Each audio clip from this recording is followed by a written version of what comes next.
I just think it's so funny how women think about having kids and they're like, is this even a world I want to birth kids into? What if I turn into my own parents and I resent myself? What if I can't raise a good person? What if my body image never recovers? And then dudes are like, I want a mini me. One of you is enough. No one else wants a mini you, okay? Shut up.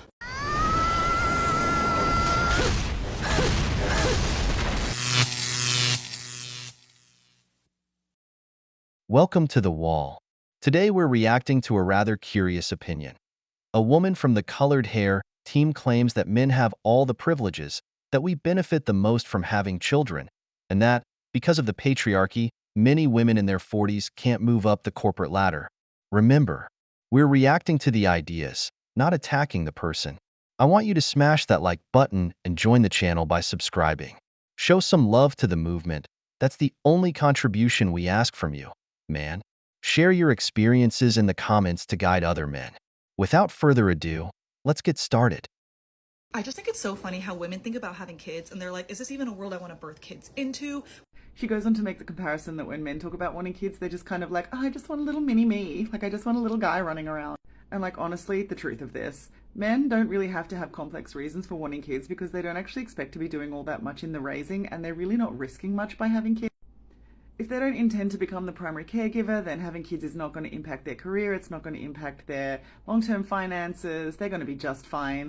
If they are in line with the prevailing statistics, they're still going to have leisure time, they're still going to be happy, they're still going to be rich, and they can divorce their wives at any point for a younger model who's not going to complain.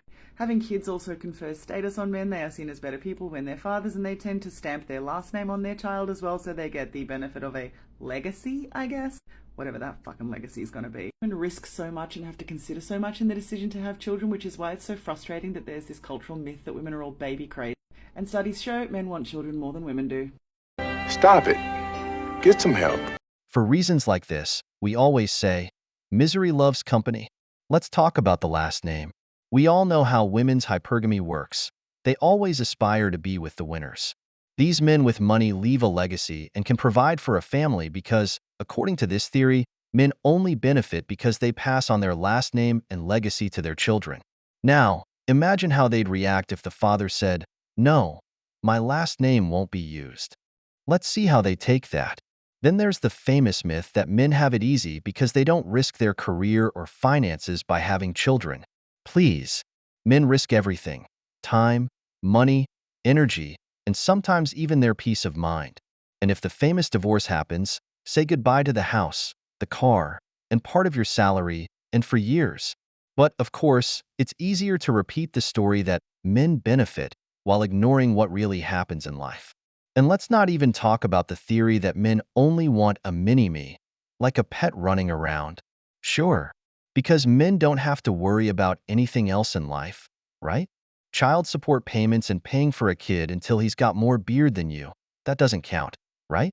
Not to mention, many women's biggest achievement was marrying a well-positioned man because they didn't get anywhere on their own merit. When men don't do enough housework, it makes women not want to fuck them, in news that will shock lots of men and absolutely no women. A new study confirms something women have been screaming about for years, which is that when your partner doesn't do enough of the household labor, it A, makes you resent the fuck out of them, and B, makes you see them as just another child, which is not very sexy. We have a long history of pathologizing women's low desire for sex, but has the medical industry or men in general ever considered that maybe women's partners were just being unfuckable the whole time? Feeling like your partner's mother is not conducive to desire. When they are burdened with too much household labor, it really pisses them off. And of course, if they're the ones doing all the labor, then their male partner is dependent on them in exactly the way a child is. And only Catholic priests find children sexy. Here's the thing. When a man decides to stay home, cleaning and taking care of the kids, suddenly he loses his attractiveness and respect. That's right, gentlemen. How many stories have we heard of men who do everything at home, and what ends up happening is divorce because the woman is no longer sexually attracted to him? The masculine polarity is gone. It seems not everyone is ready for this new version of the multitasking man. Don't get me wrong, a man should help out at home. That's part of being a functional adult. But here's the key. Every couple has their own dynamic. If a man works 5 or 6 days a week to make sure his wife lacks nothing and they have a roof over their heads, is she going to complain because he's lying on the couch watching TV on a Saturday? Of course not. She knows that's his duty as a man. And if she works too, then they can pay someone to clean the house. Simple. The problem comes when resentment creeps in because he wants a weekend to relax. But hey, that's something negotiable, right? In the end, what's important is that each couple finds their own balance.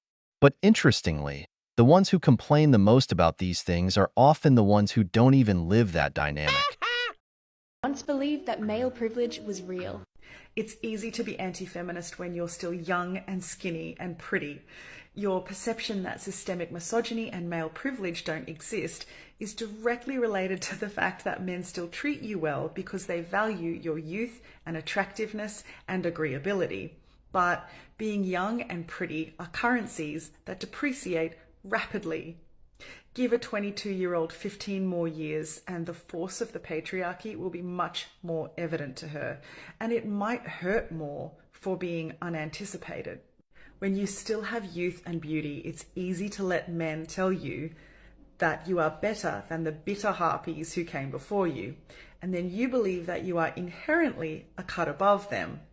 So you align yourself with men's power because you believe that that will make power accrue to you. But it won't. As I always say, making yourself an ally to the patriarchy will not make the patriarchy an ally to you. At 22, you don't realize that your high standing with men is ephemeral.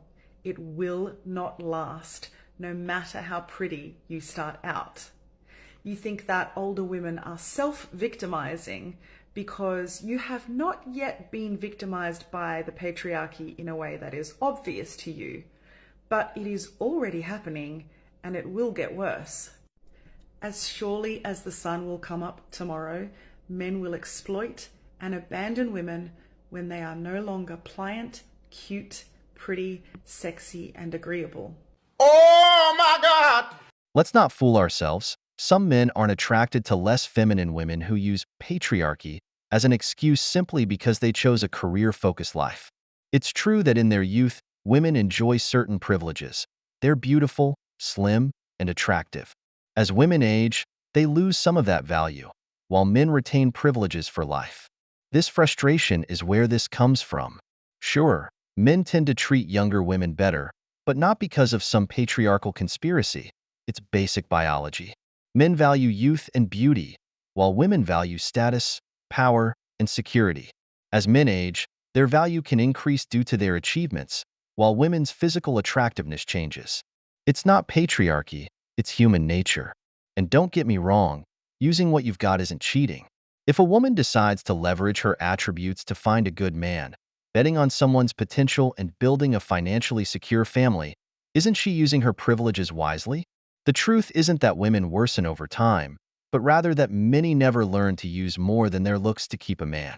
Others discovered that by focusing on their career, they didn't become more attractive to the men they wanted, who chose the girl from the cafe over the big executive. Do women really baby trap men, or is there a possibility that it's the other way around? Men baby trap women. Men baby trap women into exploitative, gendered household labor dynamics that are weighted against women. Men baby trap women into long periods of low or no income when they've had kids. Men literally baby trap women inside the home with infants who are difficult to take out into a man-made world that is hostile to people who are breastfeeding or using prams and strollers. Men baby trap us into being too busy as primary carers to participate in the public life and activities that can gain us political power, which gives us the ability to create change for ourselves. Men baby trap women into abusive relationships where we are too physically and financially vulnerable to leave. And even if a man is meaningfully concerned about getting someone pregnant and he wants to control his reproductive choices, he always has the choice of wearing a condom. He also has the choice of standing up for women's reproductive rights. And even if that condom fails, as contraceptives sometimes do, and he accidentally gets someone pregnant, it's not him who will be trapped.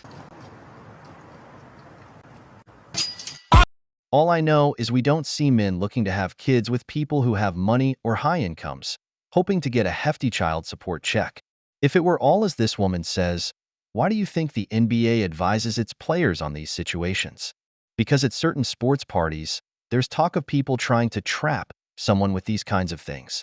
We've even heard stories of celebrities like Drake taking extreme precautions to avoid unwanted surprises. Why does this happen if, supposedly, we men are the ones wanting to have kids? Why are child support payments for men typically higher than for women?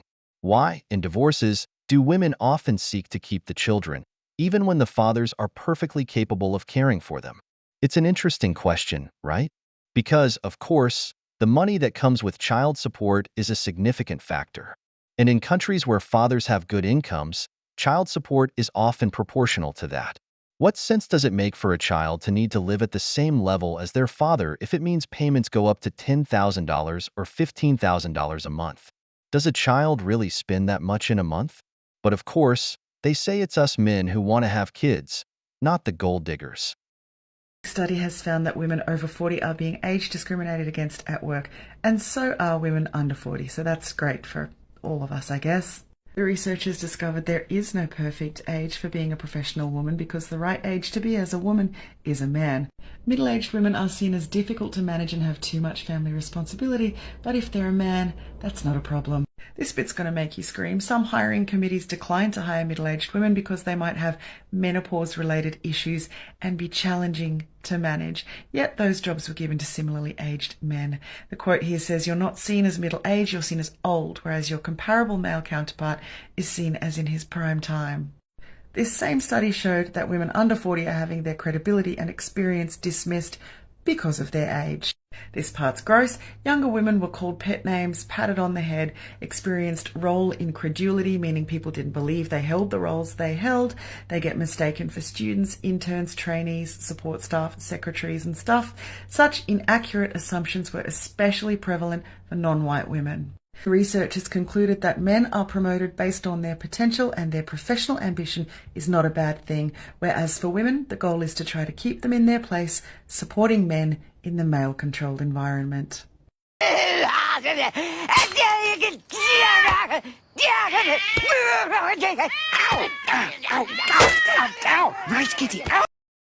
This is the never-ending story. If you look at the rosters of many big offices in the United States, you'll see plenty of women in all kinds of positions. Nowadays, women graduate more than men, which increases the demand for women in managerial roles. Yet, there always seems to be a complaint. When a man without a family is working, he's more likely to put in extra hours and climb the ladder quickly. Women can do the same, but many choose to get married and start a family. It's not about gender. It's about how much time you dedicate to your work. On the issue of why they're sometimes not hired, there are certain reasons for it. Nowadays, many men, especially in places with a lot of women, are cautious due to the rise in workplace harassment claims. Statistics from the Equal Employment Opportunity Commission, EEOC, in the U.S. show that women file the majority of sexual harassment complaints. Between 2018 and 2021, 78.2% of sexual harassment complaints were filed by women. Additionally, between 25% and 85% of women report experiencing some form of harassment at work, with higher rates in male-dominated sectors like mining, transportation, and warehousing. Now, tell me, as a boss, do you really want to deal with that dynamic? That's why some take precautions, like not closing the office door or installing cameras. It's not because of an oppressive patriarchy, but because they want to avoid potential problems. We've reached the end of the video, but before we go, the questions are for you. Why do you think fewer women are being hired in jobs today? Do you think men are the only ones who benefit from having children? If you like the video, make sure to hit the like button, subscribe to the channel, and turn on the notification bell. Your support is what motivates us to keep creating more content. See you in the next video of The Wall.